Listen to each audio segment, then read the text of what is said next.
يا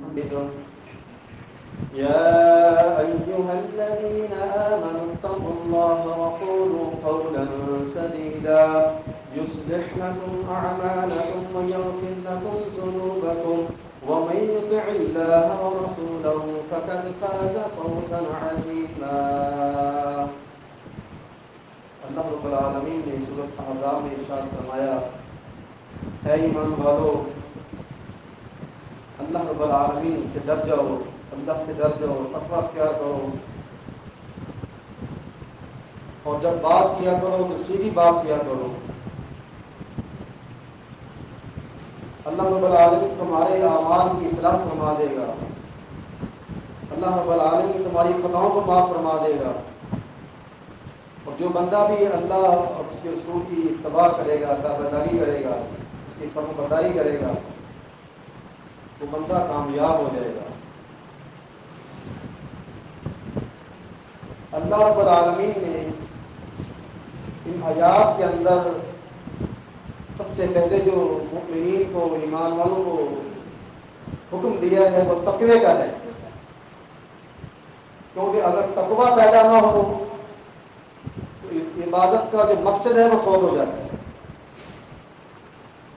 کیونکہ متقین کے لیے اللہ نے بہت سے انعام رکھے ہیں۔ اگر ہم اللہ کے یہاں انعامات پانا چاہتے ہیں، اللہ کے یہاں سرخرو ہونا چاہتے ہیں، اللہ کی اس جنت کو حاصل کرنا چاہتے ہیں، تو پھر اس کے لیے ہمیں تقوی اختیار کرنا ہوگا، کیونکہ اللہ رب العالمین کے ارشاد ہے وَأُزْلِفَتِ الْجَنَّةُ لِلْمُتَّقِينَ غَيْرَ بَعِيدٍ، اس دن متقین کے قریب کو، جنت کو قریب کر دیا جائے گا، ذرا سی بھی دور نہیں ہوگی، اور ان سے کہا جائے گا هَذَا مَا تُوعَدُونَ لِكُلِّ أَوَّابٍ حَفِيظٍ، یہ تم سے وعدہ کیا گیا تھا۔ آج ہم بھی وعدہ کرتے ہیں، لیکن اکثر ہم وعدہ وفا نہیں کرتے، وعدے کی خلاف ورزی کرتے ہیں، لیکن اللہ جو وعدہ کرتا ہے، اللہ اپنے وعدے کو، اپنی بات کو پورا کرتا ہے۔ پھر اللہ رب العالمین نے فرمایا کہ جب تم بات کیا کرو سیدھی سیدھی بات کیا کرو، اس کو ادھر ادھر نہ کیا کرو، جھوٹ اور غیبت اور بدگمانی نہ کیا کرو۔ کیا ہم اپنی گفتگو کے اندر میانہ روی اختیار کرتے ہیں؟ کیا ہم اپنی گفتگو کے اندر جھوٹ کو چھوڑ رہے ہیں یا جھوٹ کو ملا رہے ہیں؟ جس کے متعلق اللہ کے پیارے رسول صلی اللہ علیہ وسلم نے ارشاد فرمایا تھا، صحیح بخاری میں اور صحیح مسلم میں حدیث موجود ہے، آپ نے فرمایا تھا هل انبئکم باکبر الکبائر، کیا میں تمہیں بڑے بڑے گناہوں کی خبر نہ دوں؟ قالوا بلا یا رسول اللہ، صحابہ نے کہا کہ اے اللہ کے رسول آپ ہمیں بتائیں کون سے بڑے گناہ ہیں؟ تو محمد رسول اللہ صلی اللہ علیہ وسلم نے ارشاد فرمایا الاشراک باللہ، سب سے بڑا گناہ جو ہے وہ اللہ کے ساتھ شرک کرنا ہے۔ کیا ہم میں سے کوئی ایسی بات ہے کہ جو اللہ کے ساتھ شرک کرنے کے مترادف ہو؟ کوئی ایسی بات تو نہیں ہم کر رہے، یہ ہمیں دیکھنا ہوگا، اور اگر ہم نہیں دیکھیں گے تو یہ سب سے بڑا شرک ہے، یہ سب سے بڑا شرک ہے۔ یہ ریاکاری بھی شرک ہے۔ مسلم احمد میں صحیح مسلم کی حدیث ہے، دیگر حدیثیں موجود ہیں جس کے اندر یہ الفاظ موجود ہیں کہ جو شخص کسی کو دکھانے کے لیے کوئی عمل کرتا ہے، دکھانے کے لیے، اور ریاکاری کے اندر یہ آ جاتا ہے، دکھانے کے لیے ریاکاری ہے، دکھاوا ہے، یہ بھی شرک ہے۔ تو آپ نے فرمایا الاشراک باللہ، اللہ کے ساتھ شرک کرنا، وعقوق الوالدین، اور اپنے والدین کے ساتھ بدسلوکی کرنا، اپنے والدین کا حق ادا نہ کرنا۔ وہ لوگ خوش قسمت ہے کہ جن کے والدین حیات ہیں، ان کو موقع ملا ہے خدمت کر کے جنت حاصل کر سکیں۔ وہ لوگ بد قسمت ہیں کہ جن کے والدین حیات ہیں لیکن وہ اپنے والدین کی خدمت نہیں کرتے، خدمت تو دور کی بات ہے، ان کو ساتھ بدسلوکی کرتے ہیں اور بدتمیزی کرتے ہیں، لیکن یہ وقت آئے گا جب وہ والدین ہوں گے۔ پھر آپ نے فرمایا قول الزور و شہادت الزور، جھوٹی بات اور جھوٹی گواہی دینا۔ آپ مسلسل یہ کہتے رہے، مسلسل کہتے رہے۔ صحابہ نے کہا کہ اب ہم ایسا لگے کہ شاید آپ خاموش ہی ہوں گے، اس قدر آپ نے تاکید کی کہ جھوٹی بات اور جھوٹی گواہی دینا، کہ ہم اپنی گفتگو کے اندر دیکھتے ہیں کہ ہم جھوٹ بول رہے ہیں؟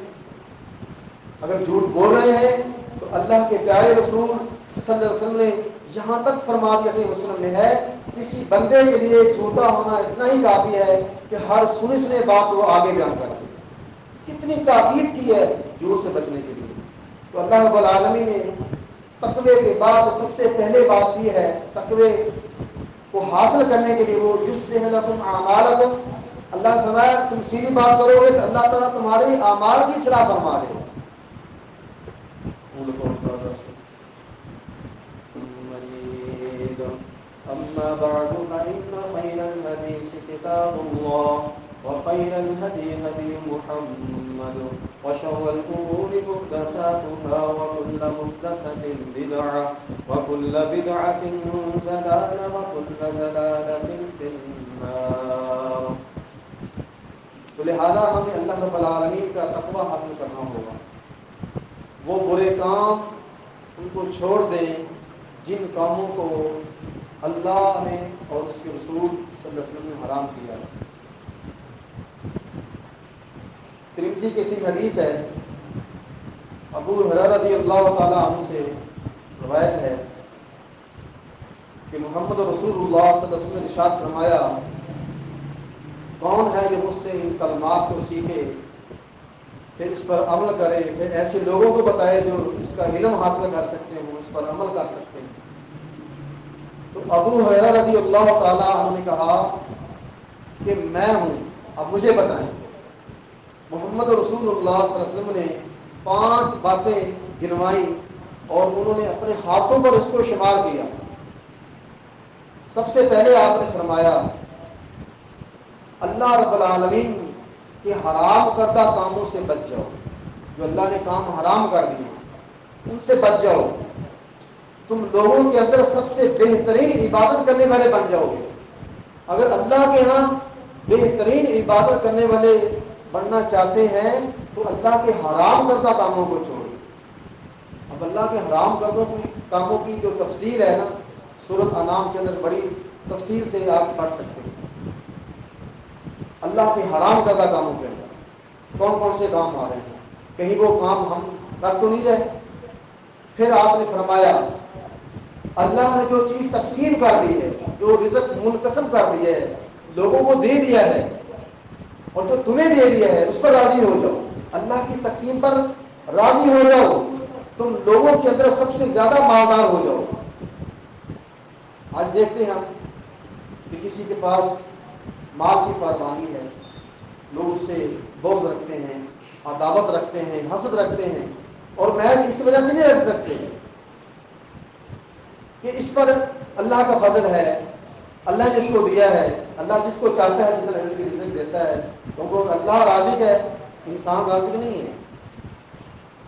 لیکن ہم یہ دیکھتے ہیں کہ لوگ اس پر بھی ان کو تکلیف ہوتی ہے کہ اس کے پاس اتنا رزق ہے، اور پھر اس بات پر نہیں رہتے، اللہ سے شکوے کرتے ہیں۔ اللہ سے شکوہ نہ کیا کریں، اللہ کی تقسیم ہے، اللہ جس کو چاہے جتنا رزق دے سکتا ہے۔ اللہ کا رزق نہ دینا یہ بھی اللہ کی حکمت ہے، اللہ کا رزق عطا کر دینا جو اس کا فضل ہے، اس کی رحمت ہے۔ تو ہمیں اللہ کے تقسیم کردہ معاملات کے اندر خوش ہو جانا چاہیے۔ تو آپ نے فرمایا تم لوگوں کے اندر سب سے زیادہ مالدار ہو جاؤ۔ پھر آپ نے فرمایا اپنے پڑوسیوں کے لیے اچھے ہو جاؤ، پڑوسیوں کے لیے تم بہترین مومن بن جاؤ گے، تم بہترین ایمان والے بن جاؤ گے۔ اب ہم دیکھیں کہ ہمارا پڑوسیوں کے ساتھ ہمارا کیا برتاؤ ہے، کیا ہم پڑوسیوں کے لیے اچھے ہیں، کیا ہمارے تکلیف سے پڑوسیوں کو کوئی پریشانی تو نہیں ہو رہی، ہم کسی پڑوسی کو تنگ تو نہیں کر رہے۔ اس کی بڑی تفصیل موجود ہے پڑوسیوں کے سلسلے مختصر۔ پھر آپ نے فرمایا کہ جو چیز تم اپنے لیے پسند کرتے ہو وہی چیز تم اپنے بھائی کے لیے پسند کرو، تم بہترین مسلم بن جاؤ گے۔ اتنی پیاری باتیں کی ہے محمد رسول اللہ صلی اللہ علیہ وسلم نے کہ بہترین عبادت کرنے والا، بہترین مومن، بہترین مسلم اور سب سے زیادہ مالدار۔ پھر آپ نے فرمایا زیادہ ہنسا نہ کرو، زیادہ ہنسنے سے تمہارا دل مردہ ہو جاتا ہے، دل مردہ ہو جاتا ہے۔ اور جب دل مردہ ہو جاتا ہے تو پھر آپ اس بات پر غور کریں کہ نصیحت کن لوگوں کے لیے ہے کہ جن کے پاس قلب سلیم ہے، جن کا دل نرم ہے، جن کے دل سخت ہوتے ہیں نا، سختی کسی بھی چیز کو حاصل، کوئی چیز آپ حاصل نہیں کر سکتے، وہ چیز آپ سے دور ہو جائے گی۔ آپ آزما کر دیکھیں، اپنے بچوں پر سختی کر کے دیکھیں، نفرت پیدا ہو جائے گی، دور ہو جائیں گے۔ اور اس کی بڑی مثال دی اللہ رب العالمین، فَبِمَا رَحْمَةٍ مِّنَ اللَّهِ لِنتَ لَهُمْ، یہ تو اللہ کی آپ پر رحمت ہے اے رسول صلی اللہ علیہ وسلم، یہ تو اللہ کی آپ پر رحمت ہے کہ آپ مومنین کے لیے نرم واقع ہوئے ہیں۔ وَلَوْ كُنْتَ فَظًّا غَلِيظَ الْقَلْبِ لَانفَضُّوا مِنْ حَوْلِكَ، اگر آپ تند خو ہوتے، سخت دل ہوتے، سخت مزاج ہوتے، ترش آپ کی زبان ہوتی، سخت زبان ہوتی، لَانفَضُّوا مِنْ حَوْلِكَ، یہ صحابہ کرام کی مضبوط جماعت، مضبوط ایمان والے بھی آپ سے دور ہو جاتے ہیں۔ یہ ہے دلوں کی سختی کہ جس کی وجہ سے لوگ دور ہو جاتے ہیں۔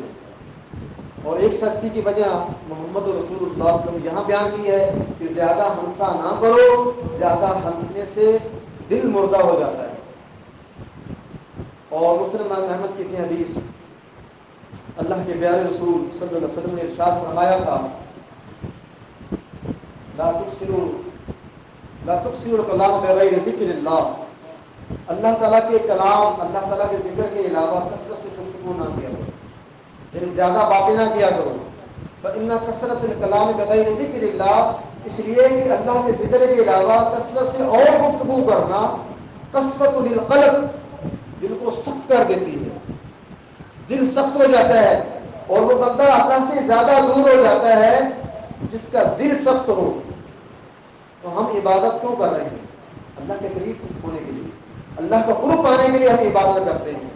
اگر ہم اللہ کا قرب چاہتے ہیں تو اپنی گفتگو کے اندر میاں روی لائیں، اپنی گفتگو کے اندر لاجانی باتوں کو چھوڑ دیں، اور سب سے بڑا جو ہے وہ جھوٹ ہے اس کو آپ نکالیں، آپ کی گفتگو پاک ہو جاتی ہے۔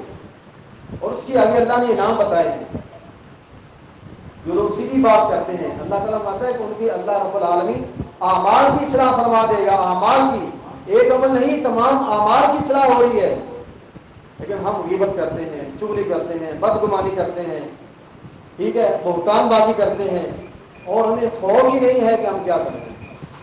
ہم اس کو یہ سمجھتے ہیں کہ میں تو اس کی اصلاح چاہ رہا ہوں، اس کی اصلاح کرتے کرتے کہیں اپنا نقصان نہ کر بیٹھیں، کیونکہ ہمارا سب کا مقصد، سب کا اصل مشن کیا ہے کہ اللہ کی رضا مل جائے، اللہ کی خوش روبی مل جائے، اللہ کا قرب مل جائے۔ اور اس کے لیے ہمیں وہ اعمال کرنے ہیں کہ جو اللہ اور اس کے رسول صلی اللہ علیہ وسلم نے ہمیں بتائے ہیں۔ پھر آگے اللہ نے فرمایا وَجَغْفِرْ لَكُمْ ذُنُوبَكُمْ، اللہ تعالیٰ تمہاری تمام خطاؤں کو معاف فرما دے گا۔ کتنے انعامات اللہ دے رہا ہے تقوی اختیار کرنا اور سیدھی بات کرنے والوں کے لیے۔ جو لوگ متقی ہیں، تقوی اختیار کرتے ہیں اور جو سیدھی سیدھی بات کرتے ہیں، اللہ ان کی اعمال کی بھی اصلاح فرما رہا ہے اور ان کی خطاؤں کو بھی معاف فرما رہا ہے۔ کہ ہم نہیں چاہتے کہ ہماری خطائیں اللہ معاف فرما دے، یقیناً ہم چاہیں گے کہ اللہ تعالیٰ ہماری خطاؤں پر درگزر فرمائے، ہمارے تمام صغیرہ کبیرہ گناہوں کو اللہ معاف فرمائے۔ تو اس کے لیے ہمیں اللہ کا تقوی حاصل کرنا ہے، سیدھی سیدھی بات کرنی ہے، ٹیڑھی میڑھی بات نہیں کرنی۔ یعنی یہ نہیں کہ دل میں آپ کے بات اور زبان پر ہو، جو کچھ آپ کے دل میں ہے وہی زبان پر لے کر آئیں، اور جو آپ کی زبان سے ہے وہی آپ کے دل میں ہو، یہ سیدھی سیدھی بات ہوگی۔ اور اگر آپ گھما پھرا کر بات کر رہے ہیں، آپ کا کچھ کہنے کا مقصد اور ہے لیکن کہہ کچھ آپ اور رہے ہیں، تو یہ آپ کا جو انداز ہے نا، یہ سیدھی سیدھی بات میں نہیں آئے گا۔ پھر آگے اللہ رب العالمین فرمایا کہ جو شخص اللہ اور اس کے رسول کی تابعداری کرتا ہے، یہ بہت بڑی بات کہ اللہ رب العالمین اللہ اور اس کے رسول کی اتباع کرتا ہے، اطاعت کرتا ہے، وہ شخص کامیاب ہے۔ تو کامیابی کس میں آ گئی؟ اللہ اور اس کے رسول کی اطاعت۔ اگر اللہ کے ہاں سرخرو ہونا چاہتے ہیں، اللہ کے ہاں کو مرتبہ اور ان کو مقام پانا چاہتے ہیں، تو تقوی اختیار کریں، اور تقوی کے لیے آپ قرآن مجید کا بغور مطالعہ کریں۔ تمام عبادات کا جو محاصل ہے وہ تقوی ہے۔ ابھی رمضان کے روزے رکھے ہم نے، ابھی عید الاضحیٰ بھی آنے والی ہے، ذی الحجہ کا مہینہ چل رہا ہے، آپ دیکھیں کہ عید الاضحیٰ کے اندر بھی جو معاملات ہیں وہ تقوی سے منسلک ہیں، تقوی کے ساتھ منسلک ہیں۔ اگر تقوی نہیں ہے نا تو آپ کی قربانی، آپ نے جس پر پیسہ بھی خرچ کیا، وقت بھی لگایا، وہ بھی اللہ ضائع کر دے۔ اللہ کو جو چیز مطلوب ہے وہ تقوی ہے، اور اللہ رب العالمین نے متقین کے لیے بڑی خوشخبری دی ہے، وَمَن يَتَّقِ اللَّهَ يَجْعَلْ لَهُ مَخْرَجًا، جو شخص اللہ سے ڈر جاتا ہے، اللہ کی تقوی اختیار کرتا ہے، اللہ تعالیٰ اس کے غم، اس کی پریشانیوں سے نجات کے لیے، دور ہونے کے لیے اللہ تعالیٰ راستے بنا دیتا ہے۔ وَيَرْزُقْهُ مِنْ حَيْثُ لَا يَحْتَسِبُ، اور اللہ رب العالمین اس کو رزق ایسی جگہوں سے فراہم کرتا ہے جہاں سے وہ کبھی سوچ بھی نہیں سکتا تھا کہ یہاں سے روزی بھی آ جائے گی۔ تو یہ سب اللہ کا وہ احکام ہے اللہ رب العالمین کے، کہ جن پر آج ہم عمل پیرا ہو کر اپنی آخرت کی زندگی کو بہترین کر سکتے ہیں۔ اور اگر ہم نے تقوی اختیار نہ کیا، اور اگر ہم نے اپنی بات کے اندر سیدھی سیدھی بات، جھوٹ کو نہ چھوڑا، اور غیبت کو نہ چھوڑا، چغلی کو نہ چھوڑا، بہتان بازی کو نہ چھوڑا، تو پھر ہماری اللہ تعالیٰ ہمارے اعمال کی بھی اصلاح نہیں فرمائے گا، ہماری خطاؤں کو معاف نہیں فرمائے گا۔ اگر ہم چاہتے ہیں کہ اللہ تعالیٰ ہماری خطاؤں کو معاف فرمائے، ہمارے تمام اعمال کی اصلاح فرما دے، تو ہمیں اپنی گفتگو کے اندر نرمی اور اپنی گفتگو کے اندر بہتری لانے کی انتہائی ضرورت ہے۔ اللہ رب العالمین مجھے اور آپ کو جو کچھ بیان ہوا ہے عمل کی توفیق دے، اور اللہ تعالیٰ ہماری تمام خطاؤں کو معاف فرمائے۔ اللہ تعالیٰ ہمیں بہترین تقوی والا بنا دے، بہترین ہمارے اندر تقوی پیدا ہو جائے، ہم اللہ تعالیٰ سے ڈرنے والے بن جائیں، اللہ کے جو حرام کردہ کام ہیں اس کو ہم چھوڑ دیں، تو دیکھیں پھر زندگی